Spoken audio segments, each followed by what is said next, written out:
This is the My Campaign Coach podcast, where we talk about how to win elections. Every week, we let you hear straight from the best consultants, operatives, and candidates in the game, all for one reason, to help you win. For more information about how we can help you win, visit mycampaigncoach.com. Now, here's your host, Raj Schaefer. Welcome to the How to Run for Office podcast from My Campaign Coach.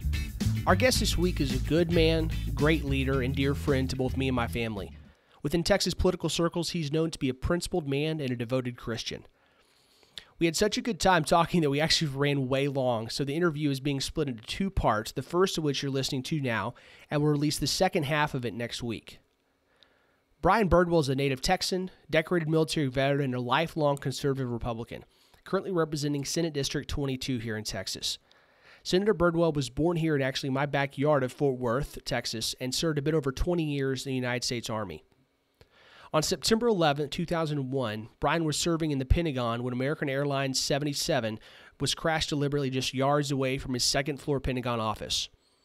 60% of his body was burned. More than half of those were third-degree burns. He was the closest survivor to the point of Flight 77's impact. As a Christian, Brian believes his survival and miraculous recovery after 39 operations is a great testament to the love and faithfulness of Jesus Christ. In 2010, Brian ran and won a special election for the Texas State Senate, where he has served faithfully for the last 8 years. His story, both personal and political, are riveting, and I hope you all will get a lot from what he shares with us today. Part 1 of this interview covers Brian's background, what happened on 9/11, and takes us through most of his first Senate election run. In Part 2, which we'll release next week, we continue the discussion of his initial election, and he shares some powerful advice for new candidates. We'll finish it off with a summation of why we need conservatives to step up and run for office. Senator, welcome to the podcast. Hoo-ah, Raz, my treat to join you today. Well, it's always great talking to you. We've known each other for, coming on about 9 years now, since 2009, and it's been incredible getting to know you before you ran and getting to see you do such a great job down in Austin. I'm really excited every chance to get to talk to you. And well, thank you, Raz. There's a lot of exciting things you got going on that we'll talk about, but the number one most exciting thing is you just crossed a huge milestone. You're now a granddad. That's right. First grandchild, Eli, was born 6 weeks ago, and it just all those times that you're in your 30s or your 40s, and somebody that's a grandparent, starts showing you the pictures, and you just kind of like, it's not my grandchild, but man, once you are a grandparent, I mean, I got more pictures on my phone of Eli, pictures in the house, all those kinds of things. And I can't wait for him to turn 5 and start taking him fishing and, shooting lessons and all those things that grandfathers and grandsons do.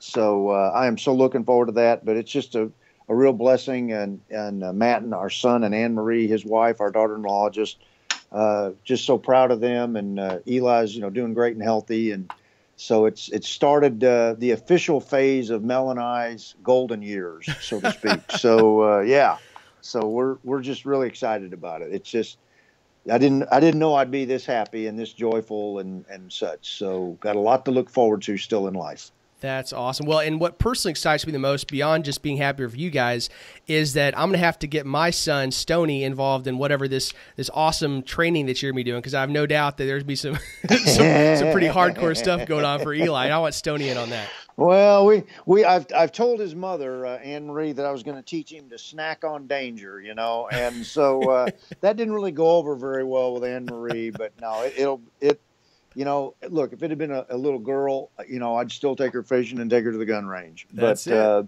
But yeah, we're just looking forward to it because look, it's just on a personal note, I didn't get to know my grandfathers. Matt, didn't had hardly any time with his.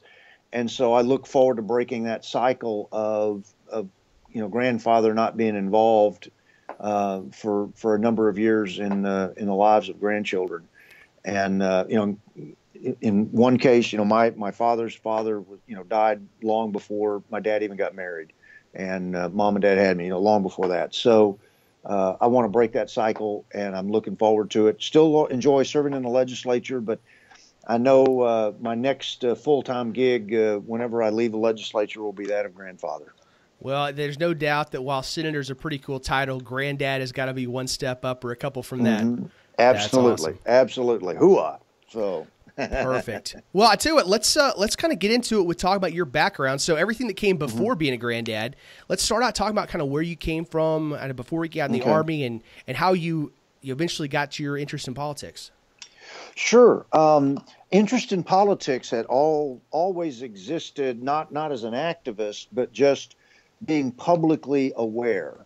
My mom and my stepfather, my older brother, we lived in California for a few years in the late 60s during President Reagan's time as Governor Reagan of California. And both were public school teachers, professional educators, were very engaged, not in going to precinct meetings or, party work per se, but just what the party believed in. And as such, I got that conservative worldview, a biblical conservative worldview ingrained and instilled in me as a young child growing up. Came back to Texas in the early 70s, went to Beaumont, where my stepfather had been in the public school system right after World War II. Came back to Beaumont, was there for the next 11 years, went through junior high, high school, and then college at Lamar there, went through the Army ROTC program, got a commission as a second lieutenant in the United States Army. And the next day I was at Fort Sill, Oklahoma, living my American dream. Served for 20 years, just a smidgen over 20 years from 1984 to 2004. Served in the Far East, Middle East in the first Gulf War, Europe, Central America, and throughout the United States with my career culminating at the Pentagon. I arrived in the summer of 2000 to work on the Army staff and be a galley slave, frankly. I mean, look, lieutenant colonels are galley slaves in the Pentagon. On September 11th, by the Lord's grace, I was serving as a military aide to a flag officer. And by the Lord's grace, I'm the only survivor in the E-ring at the crash site, the closest person to survive at the initial impact point. There were other people deeper in the building that as the plane was disassembling, passing through the rings that were closer to the aircraft. But I was only 15 to 20 yards from where the nose of the aircraft makes initial impact at 530 miles an hour. Should have been killed and should have died on a number of different occasions, both that day and afterwards. But by the Lord's grace, I'm still here to get to see my son get married and graduate from college and have a grandson and those things that on September 11th sure looked like Mel was going to do them as a widow. And so it's just a real blessing and a real treat.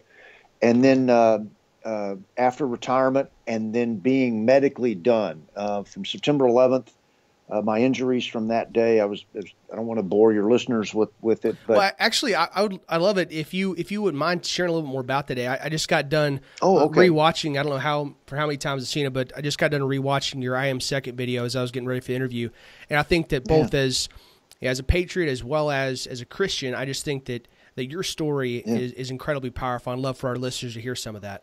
Sure. As I said, I was working as a military aide to a flag officer. Thus, I had an E-ring office.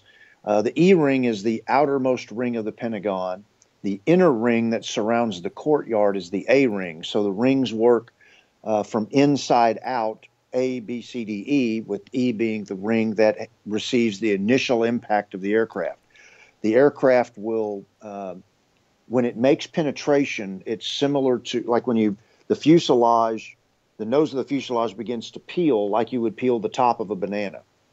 And then the tail actually makes deepest penetration. So when the plane makes impact, the kinetic energy of 80 tons and 530 miles an hour combined together, the plane essentially turns inside out as the tail passes through the building. So it's like when you take that long sleeve shirt off and you turn the sleeve inside out as you take the sleeve off, that's what happens to the plane. The plane makes impact and then turns inside out as it's passing through the E, D, and C rings, dismembering the plane, dismembering the 59 passengers and crew, and that number does not memorialize or honor the terrorists.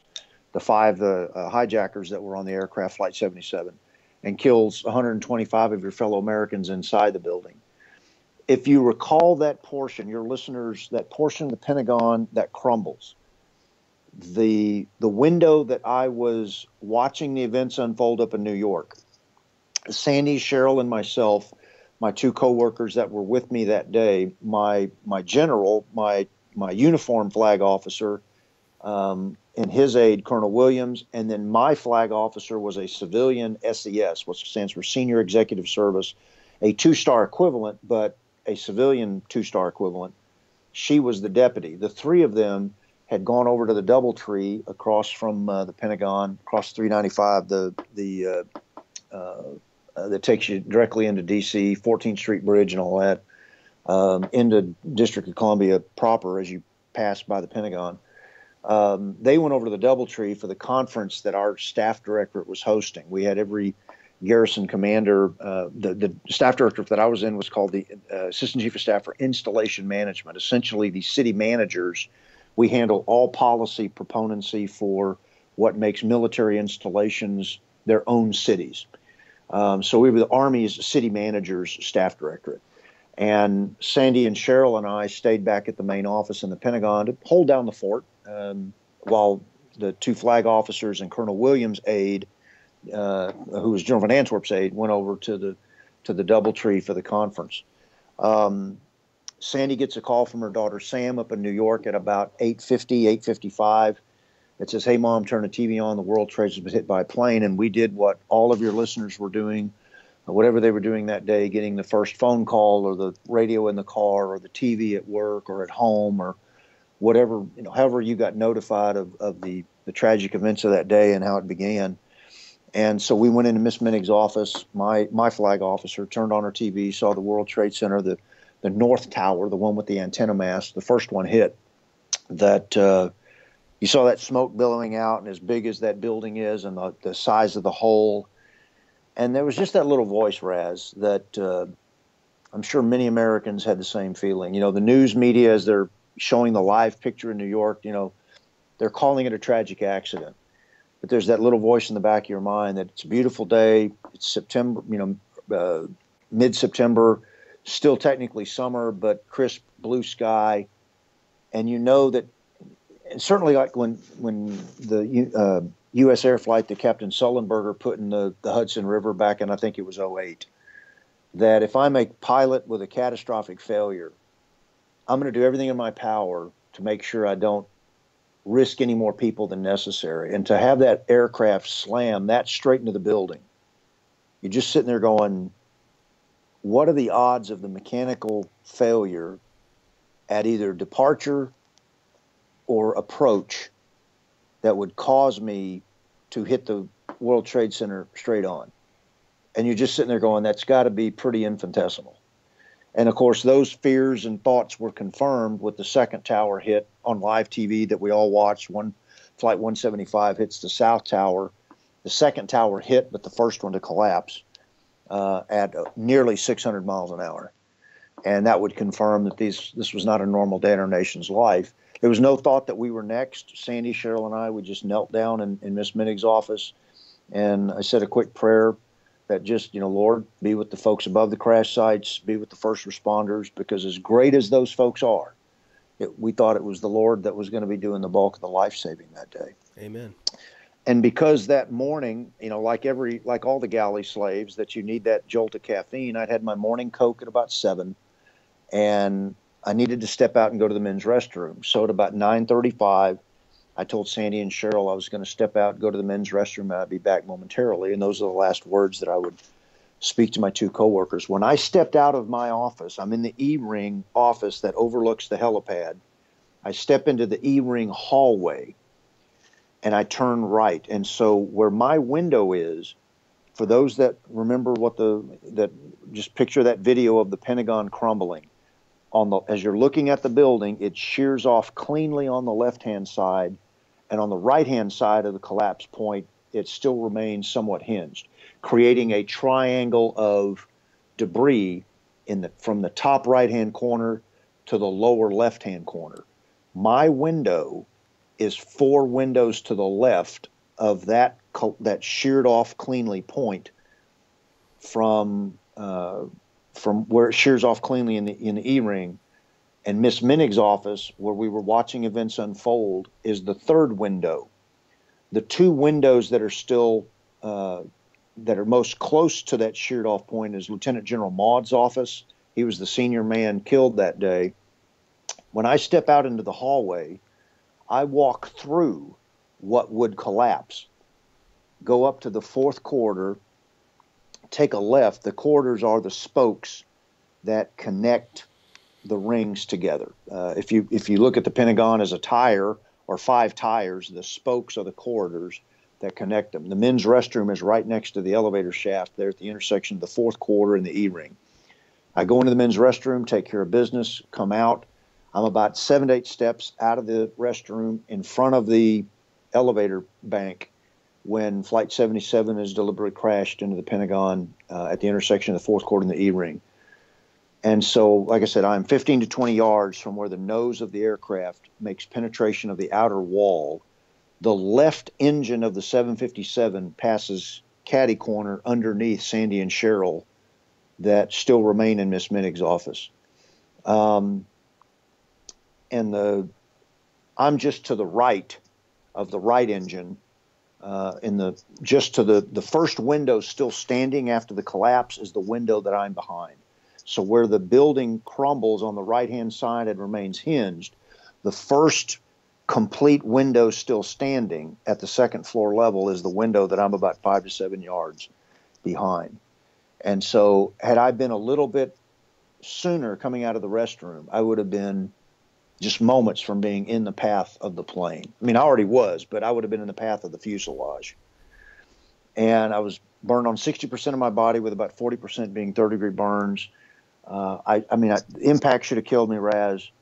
The smoke inhalation and oxygen deprivation should have killed me. The flame consuming me should have killed me. The concussion of an 80-ton bomb and the concussion and the vacuum that occurs. I mean, there's just a number. I don't want to be disrespectful to the story that the Lord wrote, but it might be best for folks to go to I Am Second and check it out, because that we go into that detail. But yeah, I'll definitely include a link over there. Okay. It's truly one of those stories. I mean, you give about 15 minutes of the I'm Second video, and I'd love for folks to listen to that. We'll link over to it in the show notes. It's such a powerful story. I mean, there truly were just an innumerable number of ways that you should have died that day. And yes, sir. As a Christian, just believing that God had a plan for you and that He saved you to be a granddad and a legislator and just an ongoing great husband to Mel it's something that I'm so grateful for and appreciate the depth of your faith and your willingness to share that. So hopefully our listeners will go and check out the rest of that story. But it truly is an incredible one. I mean, God really did something incredible that day in sparing your life and giving you something else to fight for. Yeah, look, a burn unit is a ghastly experience. I mean, being burned is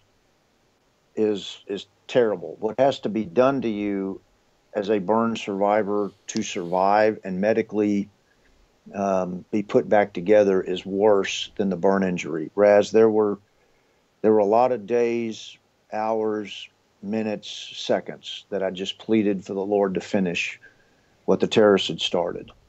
And Romans 8:28, God brings good out of evil for those called according to His purpose. And and I say that with all humility. It's not that that's not me standing up saying I'm a chosen one, but the purposes for which the Lord spared me, to be a grandfather, to be a husband, to be able to come back to the great state of Texas after retirement, and still live the next 16 and a half years of my life. I mean, my medical repair took 4 years. I was medically done from my burn injuries in September of 2005. And that was a very long recovery process. Get out of the hospital after about 94 days, and then I'm back in for various reconstructions or what's called contracture releases, and then get a surgery, wait a couple months, do another one, a couple months, and all that came with that. And it's certainly on this side of it, you can see how worth it was. Again, not to compare myself to Christ in a senior subordinate relationship, but Christ knew what was before him. I did not know what was before me, but I'm certainly glad to be on this side of it and know how worth it was to endure that, to see my son married, graduate from college, grandson. I get to be Mel's husband as long as I'm alive. We've had 16 years. We now have more years of married life after September 11th than we had before. And I'll leave office someday when, I don't know. I don't want to be the state senator forever, but, and still get to live and enjoy my grandson and my wife and living in this great state and this great nation, and do so before the Lord says, here's your appointed time. And there's a number of people the Lord put in my life, whether it's the people in the fourth quarter that carried me out of the quarter, the emergency room at Georgetown, Dr. Williams and his team there, my burn surgeons, Dr. Jordan, Dr. Jang at the Washington Hospital Center, and that whole team, my reconstructive surgeon, Dr. Cohen, my Army doctor over at Walter Reed, Dave Christo. I mean, the Lord knitted and orchestrated. We don't always know it until 20 years later, but the Lord knitted and orchestrated every aspect of my life. In fact, even after September 11th, there were people that I met, not as a candidate, just politically aware, but people that I met as a subset of having been injured, and I'm speaking at something, and I met people in the political arena, a former state party vice chair here in Texas, and that while I was politically aware and politically, the duty of being a soldier and voting. I voted from Korea, El Salvador, Germany, Washington State, all those things. I was politically active in the sense of my civic duty as a citizen. Title 10, you can't be politically active as a military guy in the sense of doing much more than putting a bumper sticker on your car or a sign in your yard. But after retirement, I was able to be more active in party politics and being a delegate and things like that, where I couldn't when I was in uniform. And I got to meet people that were part of that coming out of retirement, but the opportunities to speak at events and things like that. So that's those people. It wasn't just the medical that saved my life that were part of this, but those people that I met in the aftermath of being at conventions and telling a great story of the Lord's grace were part of what brought me to my sitting here as a state senator, talking with you about this very issue of how to be a candidate and such. Well, I know that your story has had a huge impact on me. I first heard it when you spoke at the 2004 GOP convention here in Texas, yeah. And it struck me then, and I can't watch the video without it striking me now. As you came out of that, as you got back to Texas, when did you move back here? We bought our property. I had to wait till I was medically done because we didn't know how long that would take. We bought our lot in fall of 2005, started building in fall of 2006, and then physically moved into our home in May of 2007. I retired from the Army in 2004. Mel and I began a ministry for burn survivors. We have since closed it, but closed it down just because I won't bore you with all that, but we were able to go out and do what 2 Corinthians tells us, to comfort others as we were comforted. We provided over $400,000 in financial gifts to either soldiers, civilians, or the burn centers or other people specifically involved in those that have been burned or soldiers that have been wounded, whether it was an amputation and not a burn, but some other injury. We never took a salary from that. So it was just a great period of maturing with that element of our life being in ministry in that way. And then we moved back to Texas, still ran it. In fact, we incorporated our ministry in Texas because we knew we'd come back. We just didn't know when. And so we did that up until 2 years ago. But once I got elected office, it was very hard to do. But came back to Texas in 2007, the serving state senator at the time in 2010, Senator Averett announced he was resigning for health reasons.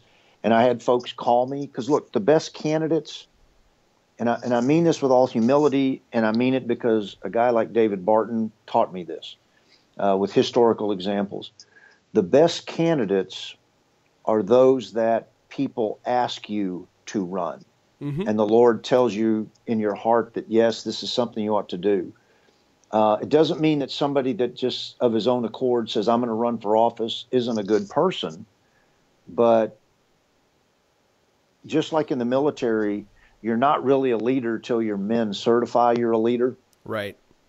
And in the political arena, that's the best example. When people that are in your respective communities that respect you, see the nature of your decorum, how you carry yourself, your belief system, and then they ask you to consider running, that's when you know the Lord's putting it on your heart. If you're just doing it of your own accord, it certainly can be the Lord putting that on your heart, but it'll be certainly a harder proposition. And it really depends. And you always, and I don't know, you haven't asked this question yet, but the best leaders are those that know how to follow first. When I first arrived in Hood County, I just affiliated with my local party folks. I was the vice president for programs. I got speakers to come in. I did NUG work. I mean, I didn't just show up and say, here I am, I'm ready to be your elected official. I went to the parades. I helped get the floats ready. You got to be an Indian before you're a chief, and people appreciate that. And that helps, folks, it helps you understand what makes the people the work that people are doing for candidates. People that put up signs, people that make phone calls, people that go to parades with you, people. Well, and I really think that stands out in a big way. I want to emphasize that because I think a lot of people would assume that, it seems really disrespectful to point to you as a celebrity, but whatever the word for it is, you were well renowned. You were known within the party, around the state. You were friends with the president. You had a lot of connections. You had, you were somebody that would have made an ideal candidate. With your story and your conservative nature, but you didn't walk into your involvement there with any sort of entitlement. You got right in the dirt with everybody else. You were stuffing envelopes and put out yard signs and getting floats ready. You said, hey, what can I do? How can I help? And that made a big impression on the people around you. It showed that you were willing to serve, not just be the prima donna. Yeah, because that's, and again, it's hard to say yes to that because it sounds, I do not want to be self-aggrandizing or well, I'll say it for you. or appear, but yeah, one of the reasons you're seeing, Raz, here's the commonality. One of the reasons you're seeing guys like Alan West, who I've known as, we were captains together at Fort Riley back in the late 80s, yeah. But you're seeing a lot of military personnel. I think there's a candidate in Illinois, or maybe it's Minnesota right now, that was left the Army as a major. But people are anxious and desiring of, look, you have to elect. There's two things you have to be as a candidate. You've got to have people skills, leadership skills. You've got to be somebody that people like. And you've got to have the right philosophy of governance. There's a lot of people that are very likable and then go make all the wrong votes. Mm-hmm. Okay? Lots of them. You got to have both of those simultaneously. And one of the reasons you're seeing military personnel running for office more routinely or more often at, city, county, state, and federal office is because of that, call it work ethic, leadership ethic, the intangible, that somebody that you bear the burdens of those you lead. And having that kind of person on the ballot is a very desirable person to be on the ballot. In the military, you don't toot your own horn. You just, here's your mission, get on with it, do it to the best of your ability, and it's a team effort. And people appreciate that type of candidate. It doesn't mean that somebody in business or somebody in in other sectors of, somebody out of the church, a pastor. That doesn't mean they can't be great candidates, but you need people that are likable, leadership skills, that are there to not to be served, but to serve, as Scripture says, and have the right worldview of what the right policies should be. Those are the best candidates. So how did that worldview grow for you? Because you've talked a little bit about how the work ethic side and those intangibles developed in you. How did your conservative philosophies develop? Because I think that when I look at, we'll talk some more about your time in the Senate, but when I look at you as a legislator, you're somebody that has a very well-formed worldview. You understand what conservatism is and why you believe in it, and you're able to articulate those in a unique way. And I know that doesn't develop overnight. Absolutely. There's without question David Barton, former vice chair of the state party here in Texas. He was that guy that I'd met. I knew him before September 11th, or I knew of him before September 11th.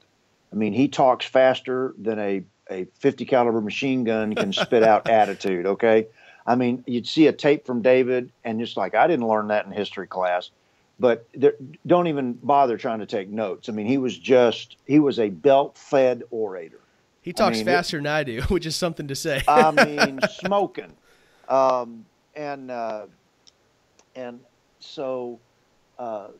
I certainly liked reading David's historical context. I got to hear him at the church in Virginia that he spoke at before September 11th.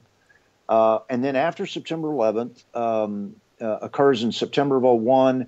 In May of 2002, I got invited to speak to the National Day of Prayer pre-day dinner, or pre-day of prayer dinner that night, just for 10 or 15 minutes. And I got to meet David there. And again, that's one of those, the Lord knitting your lives together. I have learned so much about our founders, the original intent of our founders, what a biblical worldview is in relationship to policy, the proper role and function of government at each level, the intention of the founders, and why, as an example, the Constitution of the United States is a specified legislative document. The constitutions of the states are a general legislative document, meaning that if the federal Constitution does not specifically say you can do it, then it's not authorized. Whereas the state constitutions, if it's not prohibited in the federal Constitution, i.e., printing money, other things that are solely a federal responsibility, and your own state constitution doesn't preclude it, then you can do so. So it's a very, at the state level, you have a greater freedom of maneuver of policy decisions.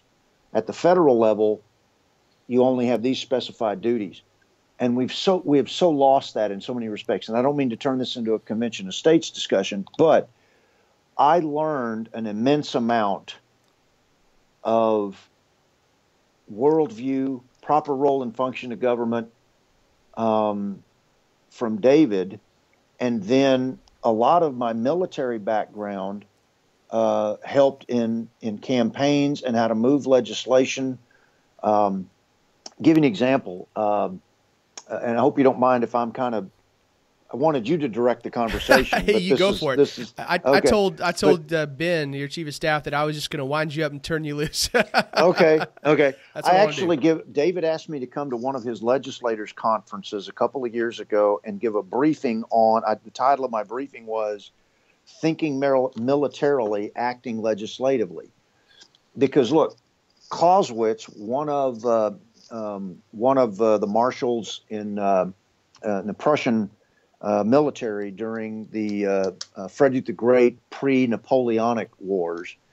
Clausewitz is the one that wrote On War. It's one of the classics that all the service academies, all the professional military education, where he's the one that says war is politics by another means. Well, politics is war by another means. Mm-hmm. There are 9 principles of war. So I equated, I went through, here's what war is, here's the principles of war, here are some of Napoleon's maxims. Here are some of the other great military thinkers and how they equate to a military battlefield. Look, the weapon systems are different, but the principles are the same. One of Napoleon's maxims is, he who fights from his fortress loses. And so one of the things that I do routinely is, I am in my district, often. Mm-hmm. I've got a state senator in Texas has a little over 800,000 constituents. I have 9 complete counties and a portion of one of the major metropolitan counties. I go to my small towns that are, 400 people. I go to my big cities because obviously those have more things to which to be invited, to go speak to people, Rotaries, Lions clubs, things of that nature. But I go to those small towns.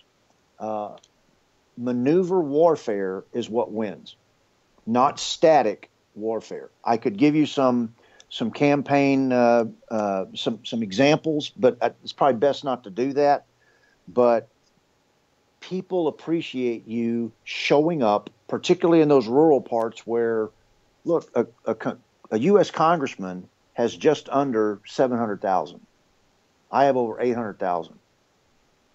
Those people in those rural areas appreciate seeing their state senator and their state representative, because they get to know you, hear you, speak with you, visit with you, and the like. I just had lunch today with a group from the county seat of one of my rural counties. Sat around the table with 12 folks. We had a great discussion about school funding, transportation, a lot of different things that are on their minds. And that's the best kind of town hall there is. My milk section of my local Walmart is where I have most of my town halls. But I love it. But people are seeing their state senator in tennis shoes, gray sweatpants, a dark gray sweat top, and a U.S. Army hat, buying milk and Coke back in the backside, but people appreciate that because Absolutely. You're very approachable, because look, one of the things about the military that really serves military people well is that you learn in a whether it's 3 years or a 20-year career, you learn to be able to talk to the private and you're able to talk to the general.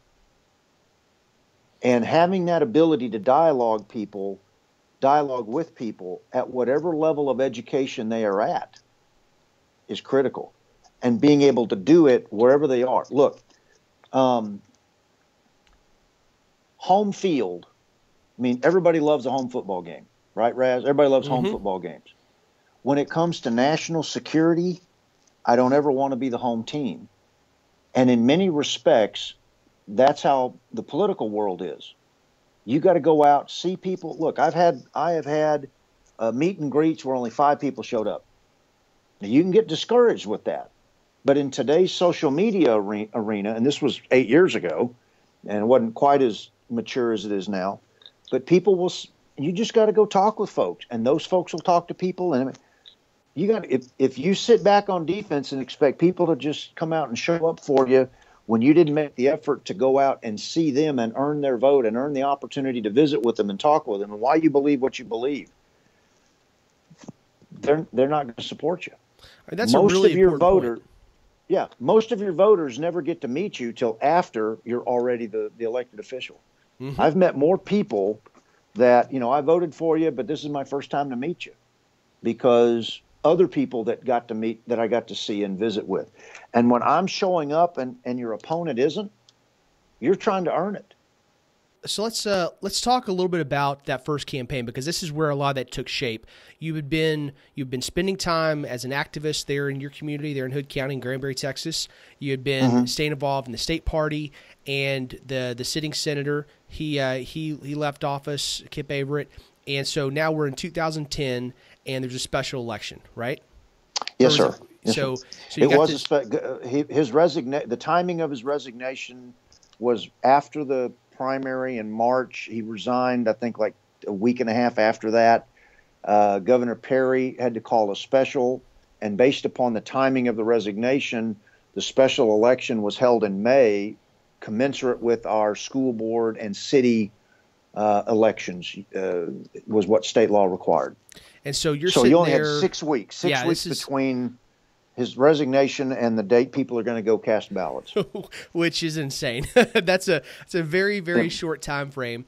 And so then, tell us, kind of walking through how the field shaped up as far as that race, and how you built out your campaign team and your strategy.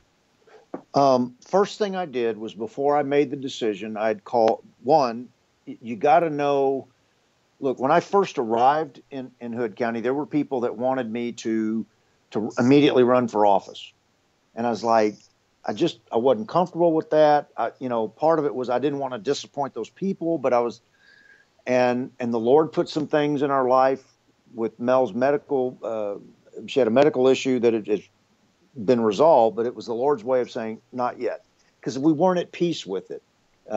Moving. I mean, I'd had family that had lived in Hood County, but had deceased in the late '80s. So